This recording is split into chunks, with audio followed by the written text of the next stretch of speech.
എല്ലാ ജോലിക്കും അതിൻ്റെതായ ഒരു എക്സ്പീരിയൻസ് ഉണ്ടെങ്കിൽ എളുപ്പമല്ല, അത്രേ ഉള്ളൂ.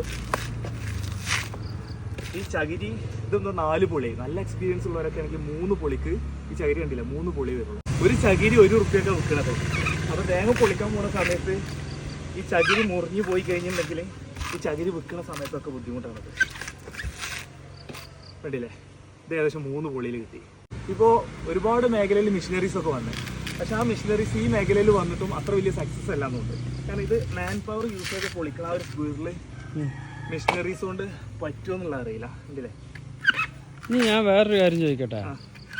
നമ്മൾ അരുവാക്കത്തിട്ട് പണ്ട് പൊളിച്ചിരുന്നല്ലോ, ഇപ്പൊ ആരെങ്കിലും അങ്ങനെ പൊളിക്കണ്ട? അരുവാക്കത്തിട്ട് അതൊരു റിസ്ക് ഉള്ള പരിപാടിയായിരുന്നു. പക്ഷെ പെരേത ഉമ്മൊക്കെ നല്ല പോലെ പൊളിക്കണം. അതിനല്ല പിന്നെ സിസ്റ്റം വന്നത്, കുത്തിയിട്ട് ഒരു സൈഡ് പൊളിക്കണത്. ഈ മേഖലയിൽ ബംഗാളികൾ വന്നിട്ടില്ല എന്നുണ്ട്.